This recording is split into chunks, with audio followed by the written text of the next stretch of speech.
There aren't many openly gay athletes in professional sports. The first openly gay athlete to play. In 2013, Jason Collins came out near the end of his NBA career. Robbie Rogers talked about life on the soccer pitch. It got to a point when I was 24, 25 that I was like, all right, I can't live this way. The St. Louis Rams select Michael Sam. And in 2014, the NFL had its Michael Sam moment. This is a first. This is a first in the NFL. But here in Canada, not a single NHL player has ever come out as LGBTQ. Now, though, a former NHL prospect has broken a barrier. Brock McGillis played in the Ontario Hockey League, the Canadian university system, and semi-professionally in Europe. Recently, he published an emotional coming-out letter. In it, he details how the culture of hockey made him feel he would never find acceptance, that he trusted no one, and felt so alone he didn't see the point in living. The reaction has been overwhelming. He's received over 10,000 messages of support.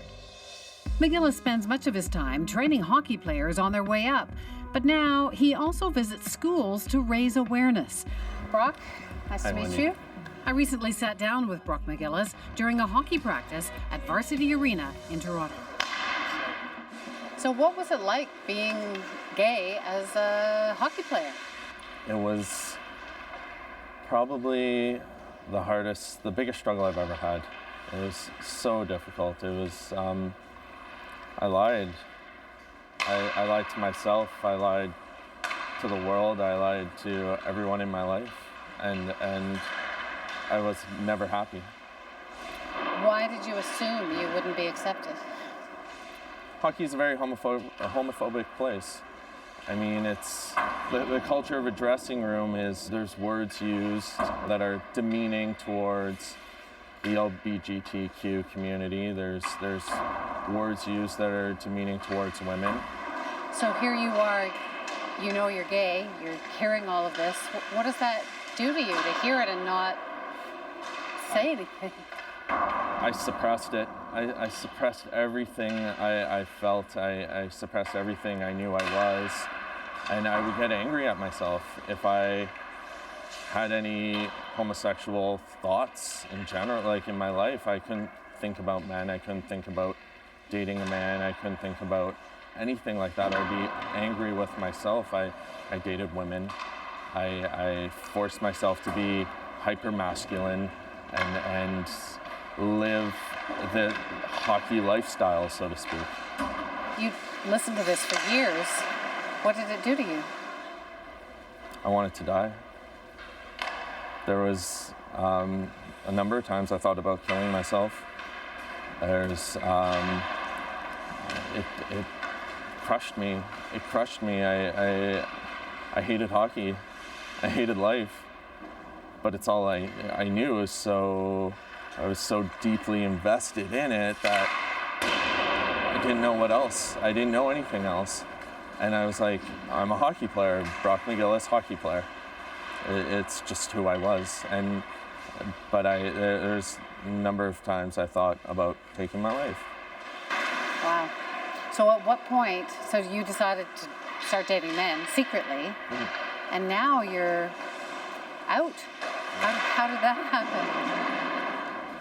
I was watching television one night, and I was watching a hockey game. I was going to school at Concordia at the time, and I saw Brendan Burke. Brendan had come out that night publicly and with the support of his father and his family. He's the son of Brian Burke? Yes, former GM of the Toronto Maple Leafs, and now he's the president of the Calgary Flames. I think it's important that my story is told to people because there are a lot of gay athletes out there that deserve to know that there are safe environments where people are supportive of you regardless of your sexual orientation. I reached out to him. The hockey world's very small, so I was fortunate I had mutual friends, and I got in contact with him through Facebook, and we started chatting, and I finally had somebody who understood me without judgment, without fear of outing me, without anything, and it was such a special bond because I think he felt like he had somebody who appreciated what he was going through at the same time, being in the hockey world and trying to be a trailblazer in it. And Brendan obviously passed away. 2 days before he died, we were talking on Facebook, and at the end of the conversation, he wrote to me, "I can't wait till you're out to your family like I am to mine." I just looked at that and I was so taken aback, I didn't know what to think. I'm like, why would he say that? And I think he knew how deep my struggle was and how bad I felt. And then he passed away and I was grieving alone. I was all alone. I had nobody in my life who knew that I was gay, let alone that somebody I become so close with in a short period of time passed away. And I told my brother. I came out to him after that. How'd that go? Didn't change a thing, and my brother was playing professional hockey. He hugged me, and our relationship was been the same, if not better, ever since. Have you heard from anyone in the NHL? There's been efforts to try and be more aware on these things. The Leafs have reached out. Brendan Shanahan, who's the president. What have they said?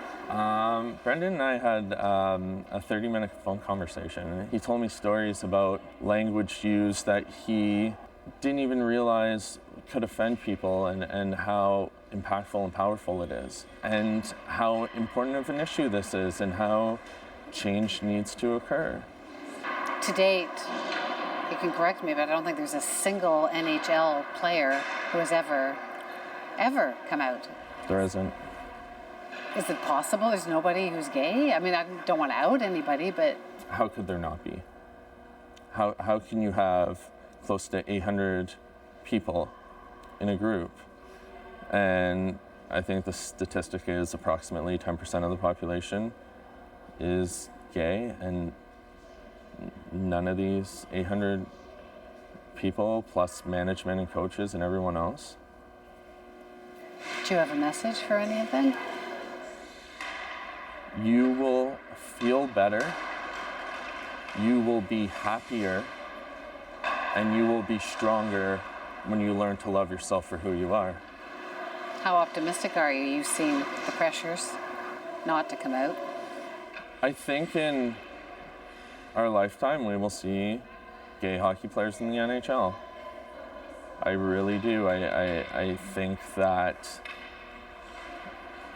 slowly there's a shift in society, and I think whether it's the current group that's there or the future group, if we can implement these programs and make people aware of their language and how it's affecting their teammates, the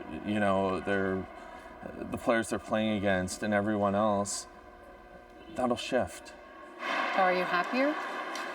I am. Yeah? I am. I love being a gay man. I'm happy that I'm me. And I don't feel like I have to hide. I'm so happy. Well, it's very brave of you to come out. Thank you very much for having me. Thanks so much for talking to me.